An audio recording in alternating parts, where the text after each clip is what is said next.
पूछ लेते हैं कि भाइयों बहनों आप बताइए, क्या CAA NRC NPR पर आप तमाम ने एहतजाज किया था ना? CAA NRC पर एहतजाज किया था ना आप लोगों ने? हम उस पर बोले या ना बोले? ना बोले या बोले? बोले हम। क्या ये बात सच नहीं है कि जब पार्लियामेंट में CAA का कानून लाया गया तो पूरी भारत की पार्लियामेंट में अगर किसी ने उस कानून को फाड़ दिया तो कौन था? उसका नाम हमने सब याद ना कोई आरजे राजद के थे, ना कोई JDU के थे, ना कांग्रेस के थे। मैं इम्तियाज जलील ने उठकर कहा कि जिस तरह महात्मा गांधी ने जनूबी अफ्रीका के कानून को फाड़ दिया था, इसी तरह निजामुद्दीन अवैसी इस कानून को भारत के संविधान के खिलाफ है तो फाड़ दिया। और हमको कहते हैं कि तुम्हारे बोलने से बीजेपी को फायदा होता है। अरे क्या, अगर कोई 50 साल का हो गया शादी नहीं किया तो हम जिम्मेदार हैं?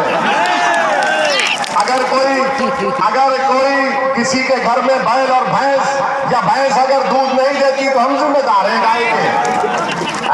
घर में मुर्गा पुकारेगा नहीं तहज्जुद के वक्त तो हमने कहा तो मुर्गे को मत पुकारो। हर चीज हमारे गले में लाके डालते। अरे अगर तुम मर्द हो तो बोलो ना NRC NPR के बारे में, क्यों नहीं बोलते? गठबंधन के लोग, उनकी जबान खामोश बैठी हुई है।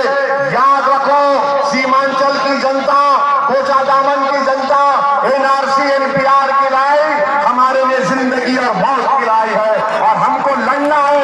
जब हमारे मुल्क में अल्लाह के फजलो करम से कोरोना खत्म होगा, उसकी वैक्सीन निकलेगी तो असदुद्दीन अवैसी किशनगंज को आएगा और पूरे भारत में सबसे पहले NRC का एहतजाज फिर यहीं से शुरू होगा। हमने क्या किया तेलंगाना में हमने अपने मुख्यमंत्री से बात करके वहां की विधानसभा में एक रेजोल्यूशन पास करा दिया कि तेलंगाना में NPR NRC नहीं हो सकता, नहीं होगा। अब वही इस तरह से अगर हमारे MIM के RLSP के लोग कामयाब होंगे, उपेंद्र कुशवाहा बिहार का मुख्यमंत्री बनेगा तो बिहार की विधानसभा में एक रेजोल्यूशन पास होगा कि बिहार में NPR NRC नहीं होगा, ना 2010 का होगा ना 2020 का होगा। जब तक आपके नुमाइंदे कामयाब नहीं होंगे आपके वोट से, आपने JDU को महागठबंधन के नाम पर वोट किया, इनकी जबान नहीं खुलती।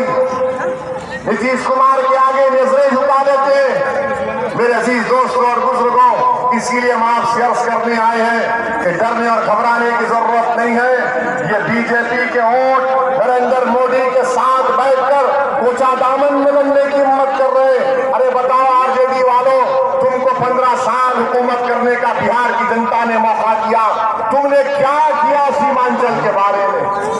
हर बार आते, अब आएंगे सीमांचल को, कोचा दामन को, किशनगंज में आकर कहेंगे ओ ऐसी है ये कटवा है। अरे भैया ये तो बताओ, बिहार की 40 पार्लियामेंट की सीट पर RJD के लोग क्यों नहीं जीते? तुम्हारी बहन हार गई, तुम्हारे भाई हार गए, बहुत से लोग हार गए। अगर यहाँ पर जीते तो क्या वजह थी? अगर अख्तर ईमान नहीं लड़ते तो ये भी JDU जीत जाती, BJP जीत जाती। मेरे अजीज दोस्तों और बुजुर्गों, अपने मेरी माँ और बहनों, अपने वोट को जाय होने से बचाइए, अपने वोट को जाय होने से बचाइए। आपके सामने एक नेक शख्स खड़ा हुआ है जो आपकी खिदमत करने का जज्बा रखता है और मुझे यकीन है कि अगर आप इन पर भरोसा करेंगे, अपनी दुआओं से और मोहब्बतों से अपने वोट से इनको नवाजेंगे तो इंशाअल्लाह ताला वो कभी आपके भरोसे को शर्मिंदा होने नहीं देंगे। हम आपसे वादा कर रहे हैं कि सीमांचल की लड़ाई के लिए आपको हमारा साथ देना पड़ेगा और असदुद्दीन अवैसी जब तक जिंदा, अल्लाह उसको रखेगा, मैं अपनी जबान से सीमांचल जिंदाबाद, सीमांचल जिंदाबाद के नारे लगाता हूं। दुनिया के कोई